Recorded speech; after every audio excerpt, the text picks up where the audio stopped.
gente, muito boa tarde. Sejam bem-vindos aqui ao nosso espaço, ao nosso Estilo de Saúde. Olha, com a queda das temperaturas, é hora de tirar cobertores e malhas dos armários. É nessa hora que a situação se complica para algumas pessoas. Me refiro àquelas que sofrem com doenças respiratórias, como asma e bronquite. Uma coisa importante nisso tudo é saber que, apesar de muita gente confundir asma brônquica com bronquite crônica, essas doenças são distintas e possuem causas e tratamentos diferentes. No programa de hoje, nós vamos tentar descobrir com o pneumologista Mauro Gomes como podemos tratar essas doenças e aliviar aquele incômodo que elas causam nessa época do ano. Tudo bem, doutor? Seja bem-vindo, viu? Obrigado, prazer estar aqui. Prazer é todo nosso. Bom, em primeiro lugar, vai chegando agora o friozinho, né? Outono, inverno, e a gente começa assim, tirar o cobertor que está lá no armário, que ficou faz um tempão lá, né? Aquela roupa de cama mais quentinha, as malhas, as jaquetas. E aí, assim, a gente começa a espirrar, é aquele negócio. O que a gente tem que fazer? Então, vamos começar dos princípios básicos, das coisas que a gente já pode começar em casa a fazer para melhorar isso. As doenças chamadas doenças de inverno, não é porque o inverno causa alguma doença, mas o inverno propicia algumas condições climáticas e ambientais para que pessoas com problemas respiratórios crônicos, um exemplo é o que você citou, da rinite alérgica ou da asma bronca, essas pessoas, ao contato com substâncias irritantes, como esse cobertor que ficou muito tempo no armário, com muito pó, muita poeira, às vezes algum funguinho que tenha lá, ou dentro de casa, que fica a casa muito fechada, sem ventilação, algumas vezes tem carpete, tem umidade, tem um bichinho que anda lá dentro, um cachorrinho, um gato, tudo isso daí favorece no ambiente a presença de substâncias que vão irritar a mucosa do nariz, que é essa carne que a gente tem dentro do nariz, ou a mucosa das vias aéreas, principalmente dos brônquios, e vai levar a problemas de rinite alérgica, com espirros, dor de cabeça, nariz escorrendo. Algumas vezes as pessoas confundem isso com resfriado, mas muitas vezes esses são sintomas de rinite, ou crises de tosse, de aperto no peito e de chiado, que é uma crise de asma, que muitas vezes é chamada por bronquite popularmente, mas a bronquite é uma outra doença. Essas crises que são relacionadas com alergia são é uma doença chamada asma brônquica. Entendi. Então, assim, é aconselhável a gente o quê? Lavar todas essas peças ou só colocar no sol, abrir o closet para que entre um pouco de vento, de ar e também de sol. Essas coisas é interessante antes do inverno serem lavadas, serem colocadas fora do ambiente, serem colocadas ao sol, não tirar direto do armário, botar direto na cama. Aquelas roupas de lã, a mesma coisa que a pessoa guarda o ano inteiro, vai usar uma ou duas vezes no nosso período de inverno, também ficam com essa poeira acumulada. Então, é interessante lavar antes de utilizar. A casa manter sempre bem arejada, apesar do frio. Se tiver carpete, tiver tapete, passar aspirador, evitar o uso de vassouras, que a vassoura levanta muito pó. Então, aspirador, se não diariamente, mas quase todo dia, o aspirador de pó nas cortinas, no tapete. Evitar fumar dentro de casa, tem pessoas que fumam dentro de casa, eliminar o cigarro de dentro de casa e, de preferência, se tiver algum animal em casa, evitar que ele circule por todas as áreas da casa, suba no sofá ou suba na cadeira.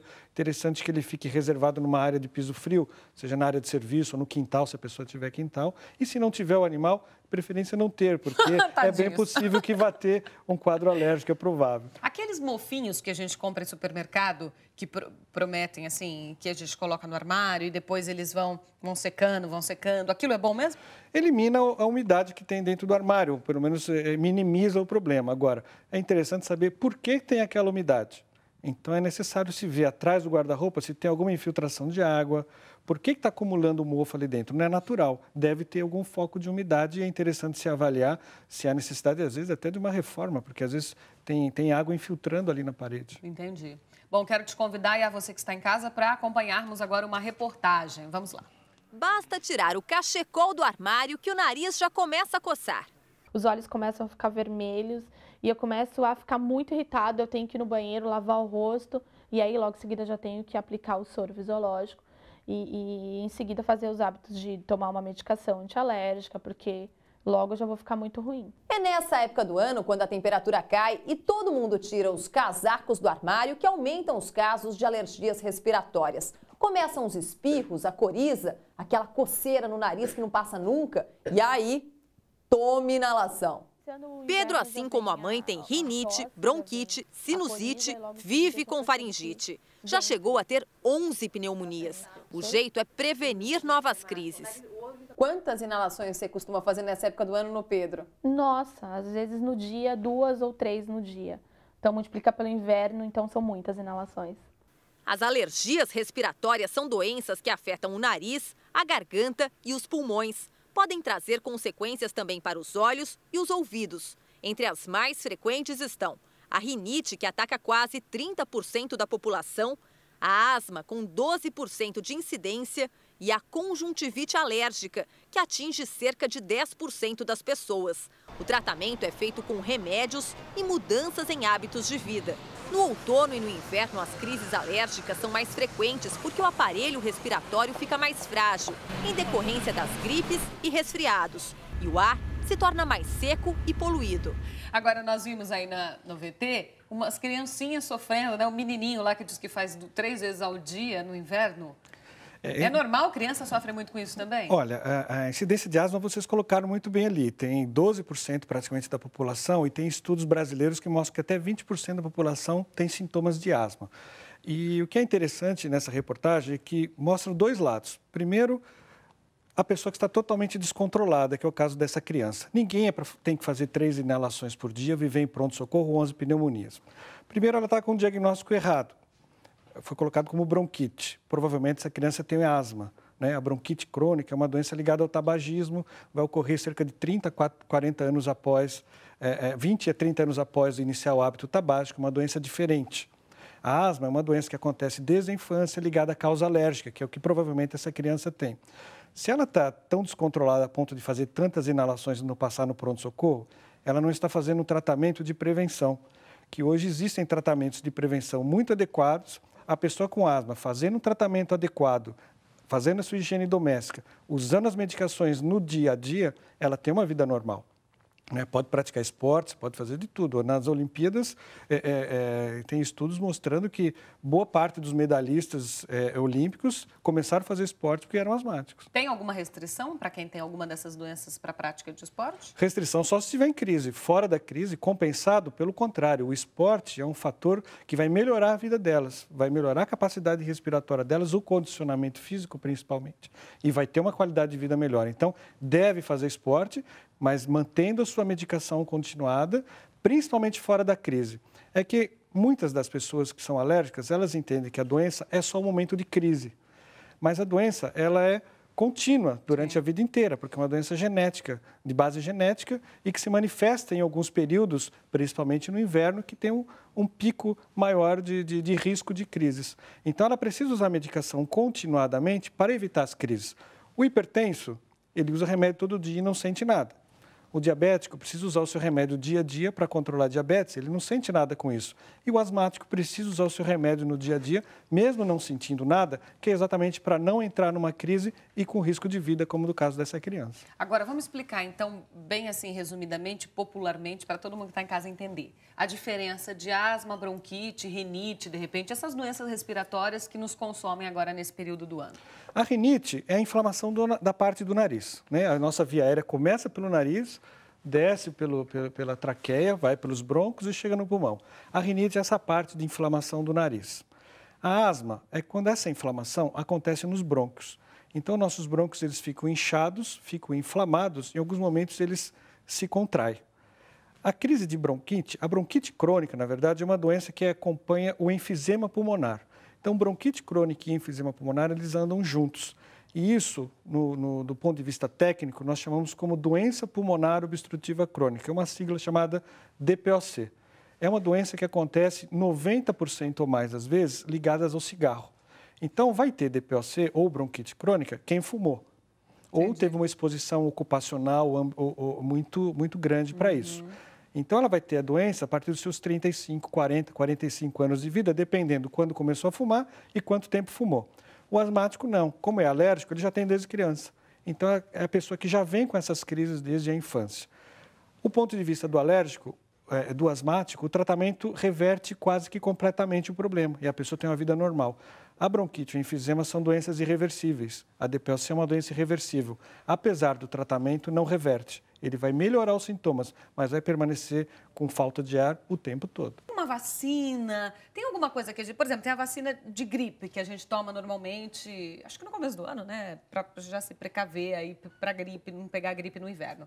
Tem algum tipo de vacina que a gente possa tomar para melhorar essa coisa de alergia, de rinite, quem tem muito esses problemas? Hoje existem tratamentos muito eficientes para melhorar os quadros alérgicos que não envolvem vacinas.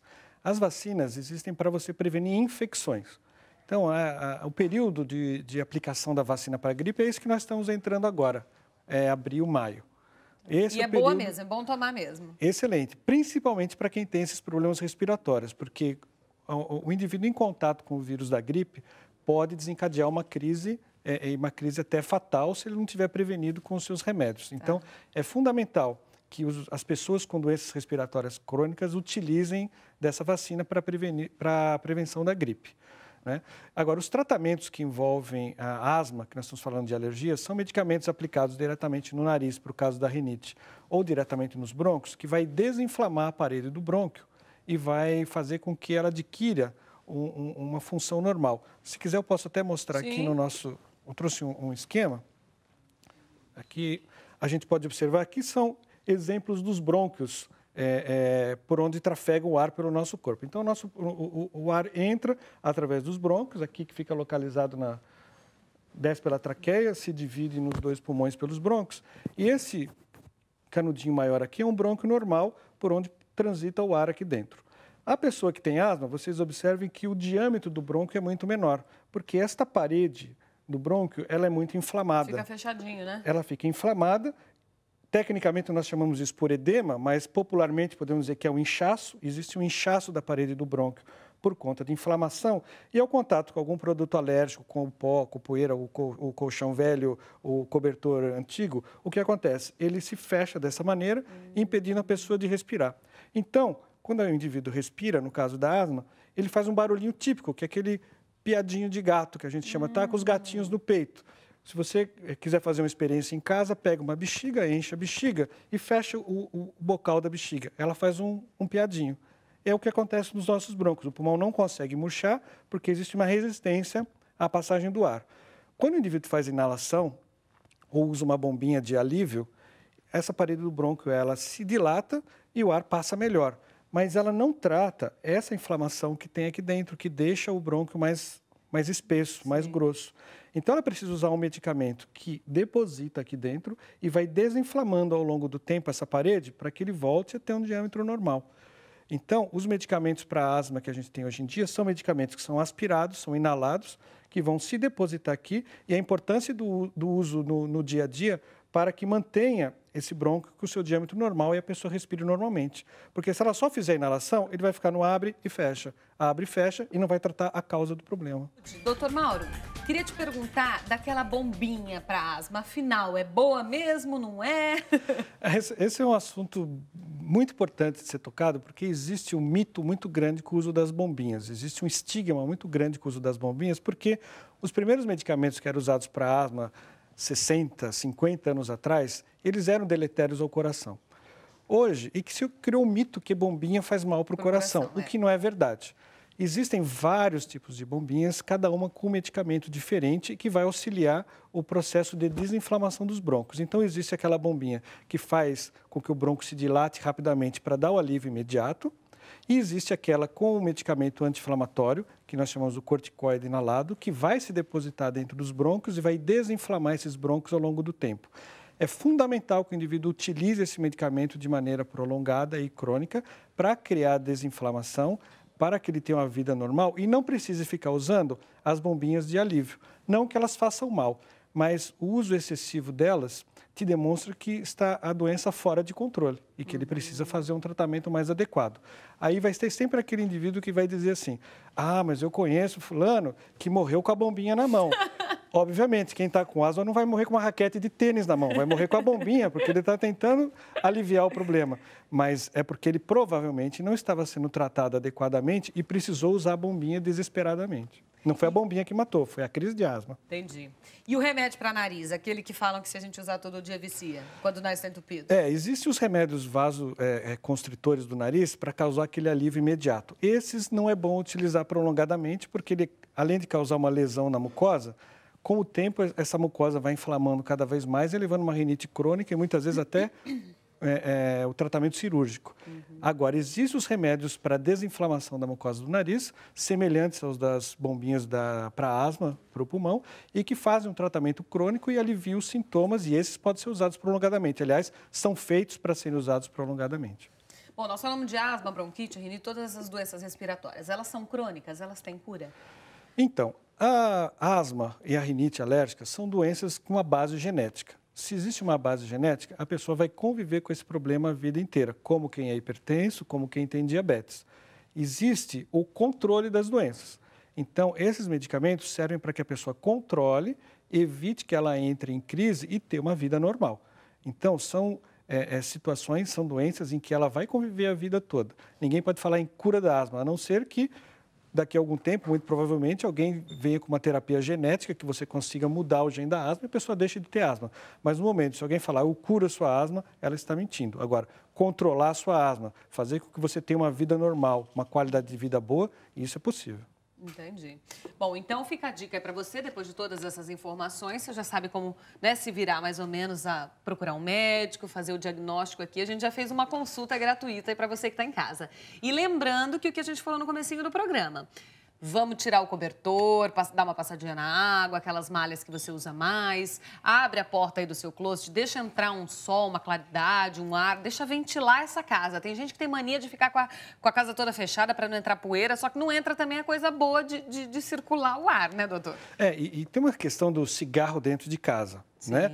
Porque muitas vezes o fumante convive com pessoas que não são fumantes e vai levar um prejuízo dessas pessoas. Aí diz assim, não, mas eu não fumo no quarto, eu não fumo na sala, eu só fumo na janela, na varanda. É a mesma coisa que você pergunta para essa pessoa, você entraria numa piscina em que é permitido fazer xixi só no cantinho da piscina? Não pode. A água se mistura, o ar da casa se mistura, esse prejuízo vai... Então, quem fuma na varanda passa para a casa inteira, né? Exatamente. Então, você não pode ter no ambiente a fumaça do cigarro, porque ela vai se misturar e prejudicar todo mundo. Tá certíssimo. Não ao cigarro. Obrigada, doutor. Seja sempre bem-vindo aqui ao nosso programa, viu? Obrigado, fico aí à disposição. Obrigadão. E nós chegamos ao final de mais uma edição aqui, que você pode, sempre deve participar com perguntas, dicas e sugestões. É só mandar um e-mail para o estilesaúde@r7.com. E o programa de hoje e todos os outros ficam disponíveis para você ver, rever, indicar para alguém a hora que quiser no site da Record News, no portal R7. Minha mensagem de hoje para você é a seguinte: para que discutir? Repare que muitas vezes um pequenino gesto, uma simples ação de benefício equivalem a milhares de palavras. A quem você quiser convencer de suas ideias, dê o exemplo vivo de suas ações. Um exemplo vale mais do que muitos discursos. Pensa nisso. E obrigada mais uma vez pela companhia. Record News, jornalismo 24 horas de plantão.